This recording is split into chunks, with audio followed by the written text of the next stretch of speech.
This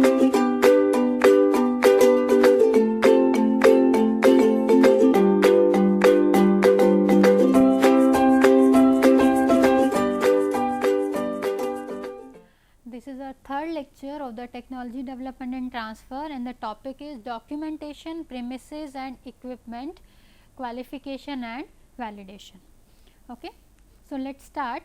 First is documentation. Documentation is the most essential part of the technology transfer process. Okay. If it is important document that is listed in the WHO guidelines in the annexure 7, as I have told you in the previous lecture, and there are various amendments that should be done depending upon the time.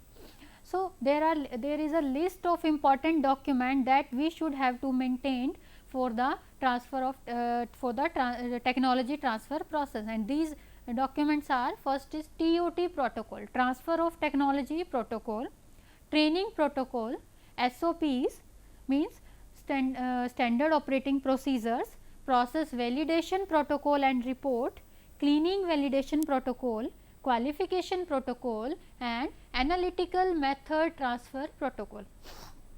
So, first one is transfer of technology protocol, means it is a protocol or it is a document that will describe the information related to the whole process of the technology transfer, means from the drug discovery to the drug commercialization, each and every step will be documented in this protocol.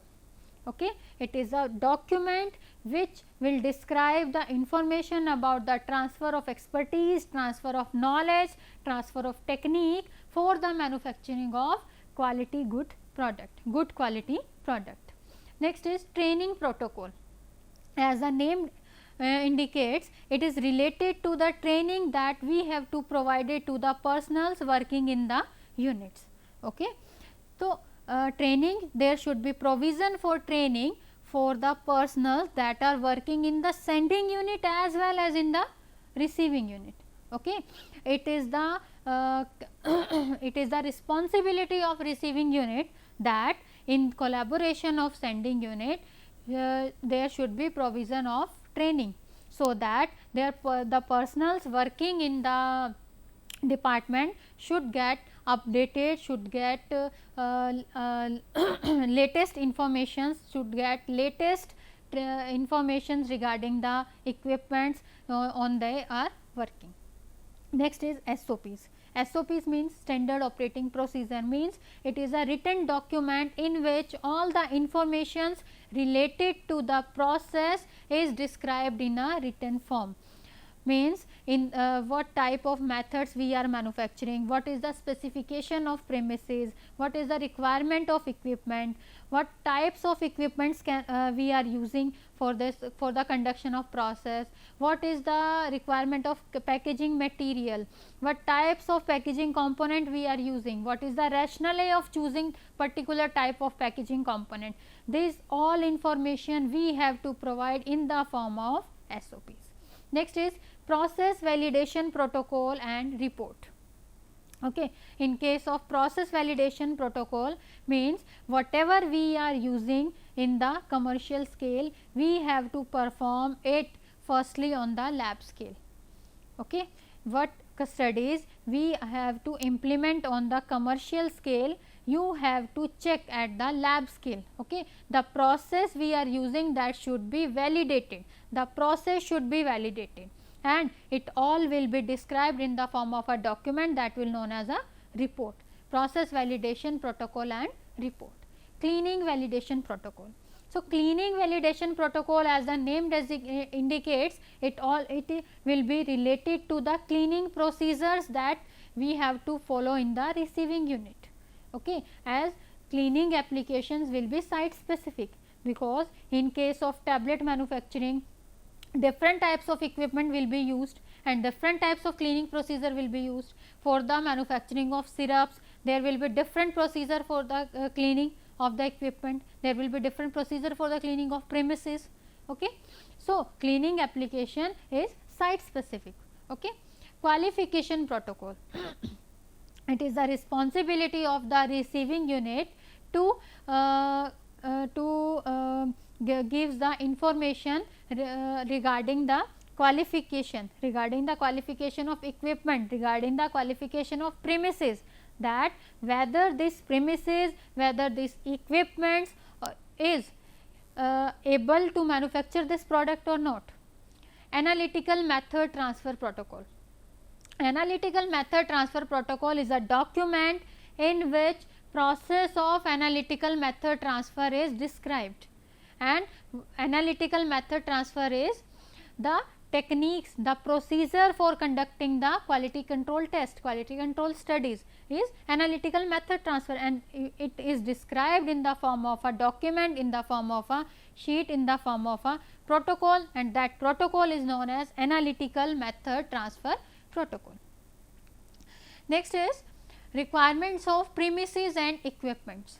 Okay. So, premises and there are two major requirements that are needed for the manufacturing of pharmaceutical product. First is premises and second one is equipments. Okay. So, all the information related to the premises should be given to the receiving unit, and these should be given by the sending unit. Sending unit will also act, the technology developer will act as a sending unit, and the technology absorber or technology receiver will act as a receiving unit. Okay. So, all the information related to the premises means what will be the design of premises, what will be the layout of the premises, what type of building we will use for the manufacturing process, okay. What will be the various services in the premises, means services related to the light, services related to temperature, services related to pressure. These all should be given in the written form to the receiving units. Okay. Premises. So, sending unit should provide information to the receiving unit on design, on the layout, on the construction, on the services, means what type which type of design will use in the premises, what is the layout of the premises, okay. What is the various what types of departments there are in the premises, okay. What is the construction of premises, what types of material are using for the construction of that premises, what are the various services that are provided in the related to temperature, water, power, sanitization, health and safety hazards. So, these should be described. Next is equipments. Okay. So, all the information related to the equipments, means a list of equipment should be given to the receiving unit, means these types of equipments can we can use for the manufacturing of this quality product. Okay. And in case of any failure, in case of deficiency, what will be the measures, what we can do, these all information should be provided to the receiving unit. Layout of the equipment, okay. Types of equipment, proper classification of equipment, structure of the equipment, what is the construction material of the equipment, these all information should be provided to the receiving unit. Next, sending unit also provide the information related to the safety, health and related environmental issues, okay, such as risk inherited in manufacturing processes. Suppose when manufacturing process is going on, there can be a risk to the operators due to the exposure. Okay. Suppose in pharmaceutical industry there can be exposure of pharmaceutical dust to the operator. So, in that case what will be the measures that will be done for to protect that? Measure health and safety essentialities. Okay. What safety essentialities are available in the premises? What are various health facilities that are available in the premises? That should be described, that should be the information related to these all should be given to the receiving unit. Okay. In case of any emergency, in case of any explosion, in case of any fire, what will be the emergency plans? What will be the emergency plans in case of unpredictable situations? The information related to all these should be described to the receiving unit. Waste management plans. Okay. As you know, in the case of any factory or any production premises, there will be waste generation, and how he will manage this waste products. The information related to the waste management should be described by the sending unit to the receiving unit, and after getting all the informations from the sending unit, it is the responsibility of receiving unit to check his capability or check his capacity for the requirement of that information, okay, to check his facilities for the conduction of this technology transfer process. Okay. So, in case of equipment, there are three factors: SU responsibility, RU responsibility and gap analysis. SU stands for sending unit,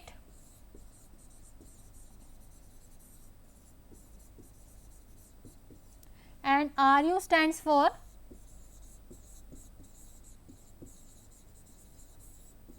receiving unit. Okay.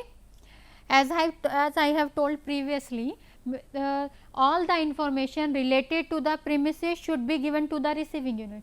So, same in the case of equipments, a list of equipment that can be used in the production of pharmaceutical products should be provided by the sending unit to the receiving unit. Okay. Layout of the equipments, structure of the equipment, cost of the equipment. So, all the information related to the equipments, limitation of the equipments, advantages of the equipments, this information should be provided to the receiving unit, and after getting this information, receiving unit will check his capacity, will check his facilities, whether these informations are available with his, whether these equipments are available with him, or it needs some adaptation, it needs some change, whether the availability is not is whether the availability of material is to check the availability of materials. Okay. So, next is gap analysis. What do you mean by gap analysis? Okay, it is the responsibility to check the gap analysis. So, first of all, what is gap analysis? It is the identification of critical elements, identification of critical elements. Okay. Sending unit is providing all the informations to the receiving unit. Okay. Suppose this has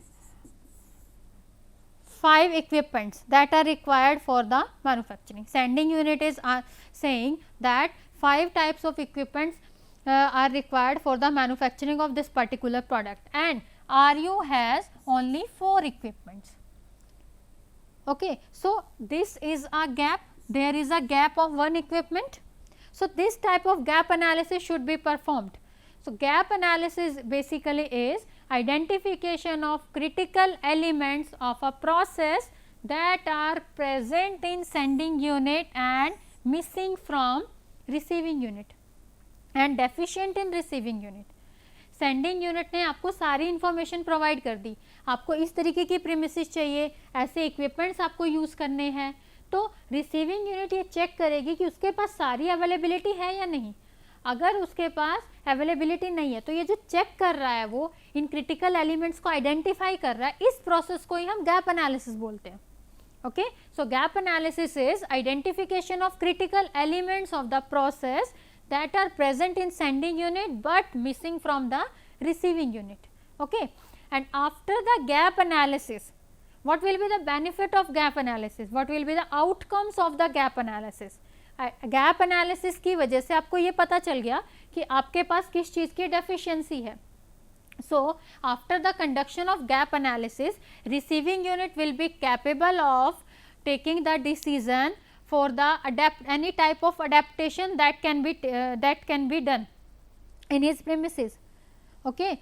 So, he can the receiving unit can decide whether there is requirement of any new equipment, whether there is requirement of any part replacement, whether there is any requirement of change of equipment. Okay. So, this can be done after the gap analysis. So, and while conducting the gap analysis, we have to take care of some points. The facilities and building specific location of all equipments at the receiving unit should be considered. Means in the case of receiving units, which type of facilities and equipment are required in what location, that should be considered. Means if in case of tablet there are requirements of 4 dryers, and then these dryers are also required in other section also, then this also can be considered. Impact of manufacturing new products on product currently manufactured with the same equipment should be determined. Okay. What will be the impact of new product we are manufacturing on the existing product? It should be kept in mind. Okay. What will be the effect of new product that we are manufacturing on the product that is existing, that is present, okay, with the same equipment. Okay. Means what is the difference, what is the outcome? Means we are producing from the same equipment 2 types of product. Okay. One type of product we have already manufactured, and now we are producing some new product with the same equipment. So, what is the impact of that new product on the current manufacture, on the equipment? Third is any modification of existing equipment that needs to be adapted to become capable of reproducing the process being transferred should be documented in the transfer project plan. Okay. If any modifications is done in the existing equipment, that should be described in the form of transfer project plan. Okay. The plan, the protocol that we are transferring from the sending unit to receiving unit, that should be described in that. Okay. As I have told in the previous lecture, that sending unit will give all the history related to the process, related to the equipment, means what type of equipment we were using in the past and what type of equipments now we are using, what is the history of the change, okay, what is the need of the change, why we have made this change. So, and this information we are providing to update the receiving unit, okay, to make them capable to adapt, to do any adaptation, to do any clinical development, to do any optimization in the process. Okay. Next is qualification and validation. Okay. So, in case of qualification and validation, extent to qualification and validation to be performed should be determined. Okay. And this is all based on the risk management principle that I have described in the previous lecture in the QRM process. Okay. In the QRM process, I have told you that it involves the 4 basic things: risk assessment, risk control, risk review and communication. Okay. In the QRM process, there is risk assessment, risk control, communication and risk review. Okay. In case of risk assessment, there are 3 steps: risk identification, risk analysis and risk evaluation. And in case of risk control, there are also 2 steps: risk reduction and risk acceptance. Okay. So, while we are conducting QRM process, we have to check what are its requirements. In case of QRM process, it involves the 4 basic things: risk assessment. Risk assessment consists of 3 things: risk identification, risk analysis and risk evaluation. So, what is risk identification? Means what might go wrong, कहाँ पे क्या गलती हो सकती है. Okay. What is risk analysis? What is the probability of getting wrong? कितने % chances हैं कि आपके पास यहाँ पे गलती हो सकती है, उसको एनालाइज करना रिस्क एनालिसिस कहलाएगा. कितने % चांसेस हैं आपके रिस्क के, उसको एनालाइज करना रिस्क एनालिसिस होगा. Risk evaluation. Okay. So, these 3 are comes under the risk assessment. Next is risk control. Risk control also consists of two steps, risk acceptance and risk reduction. Okay. After assessment of risk, after assessment of different type of risk, it is a responsibility of receiving unit and sending unit also to reduce the risk and to specify the limit in which risk are accepted. What is the acceptance criteria of that limit? Okay. And communication is also should be there between the sending unit and receiving unit, okay, so that receiving unit can inform to the sending unit about the risk associated with the process, and sending unit can also inform them, okay, and they both can mutually collaborate to dissolve these types of risk associated. And after this, after the risk assessment and risk control, there is next step, that is risk review. And after this there will be a review process on the risk and a report will be generated, and this report will then communicated to the sending unit. Okay. This is the QRM process. Okay. So, in this QRM process, so QRM process is a systematic process and is a risk based approach. So, qualification and validation should be based on the risk management principle, how we are managing the various risk. Okay. I have told about the various tools of QRM, FTA, FMEA. FTA stands for fault tree analysis. In the fault tree analysis, we are identifying the root cause of the problem, we are identifying the reason of the risk. Okay. So, in the case of FMEA that I have told, it is of two types, PFMEA and DFMEA. D stands for development, means that analysis is related to the development related problem, and PFMEA related to the production problems. Okay. So, basically what is the need of QRM? Why we have to conduct the QRM process?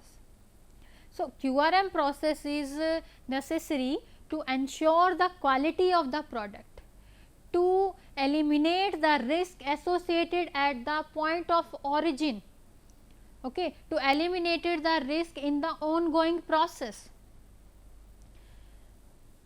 Okay. And these all the steps, these all the processes should be well documented to assure the quality of the product. Okay.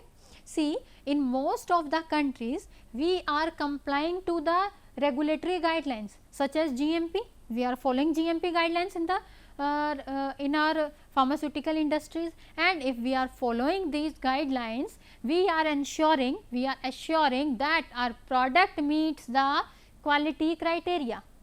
We are manufacturing the good quality product, and if there is any loose control, then there can be a risk on the patient end. So, we are conducting a QRM analysis to eliminate the risk at the patient end. And if there is in any case of loose control, we are preparing low quality of product, improper quality of product, then regulatory agencies what can do? Regulatory agencies can only improve this condition if the assessment of individual risk related to the starting material, relating to the intermediate material, or relating to the finished material is performed. Okay. If we have analyzed all the hazards that can occur at the various steps in the ongoing process, until and only then regulatory authorities will take measures to take care of this process to improve the quality of the product. Okay.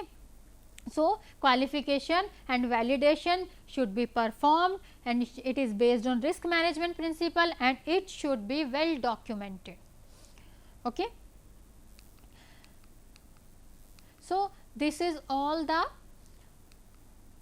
documentation, premises and qualification and validation requirements.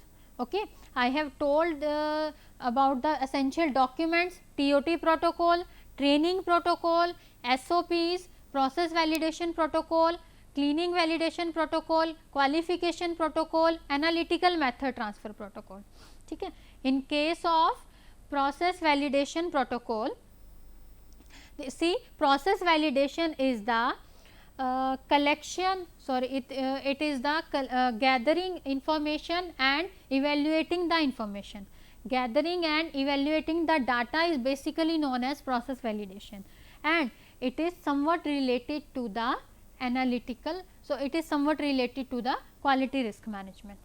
Okay. But there is a difference between QRM process and process validation, and what is it? QRM involves the flexibility. QRM process involves some flexibility, but validation is not flexible. If we have fixed that this test should be conducted on 20 batches, then it should be 20. We can't be flexible in case of validation process. Okay. So, proper process validation should be there. What we are adopting for the commercial scale production, that should be well documented. That should be well documented by sending unit, by the receiving unit, and that should be done at the lab scale, so that the problems that can occur in the industry whenever we are going for commercial scale production can be identified and can be analyzed and can be evaluated, and after that can be removed. Okay. And this QRM process will act as both types, proactively and retrospectively. Means with the help of QRM process we can eliminate the risk of the problem, as well as we can, after assessing the risk, we can prevent them or we can remove them. We can take necessary actions to mitigate them. Okay. And in case of premises and requirements, all the information related to the design of premises, layout of the premises, construction and services that are required in the premises should be transferred to the receiving unit. Okay. The various risks that can occur during the procedure, during the manufacturing procedure, means due to exposure of pharmaceutical dust to the operator, there can be hazard, and due to the manufacturing process there can be a risk that can be inherited due to the manufacturing risk. The measures related to the health and safety essentialities, that all should be described in the information. All information related to these should be given to the receiving unit, okay, or absorber unit. And after receiving all the informations from the sending unit, it is the responsibility of receiving unit to analyze that information, to go through the information, to review the information, and to check what are the various deficiencies that in the sending and receiving unit. What is the gap between the sending and receiving unit. Okay. It is the responsibility of receiving unit to conduct the gap analysis, and basically gap analysis is identification of critical elements of the process, without which our process cannot be completed, without which there can be safety hazards in the process. Okay. And last is qualification and validation, and all the information related to the qualification should be validated and should be documented. This is all about the lecture. Thanks for being patient with me.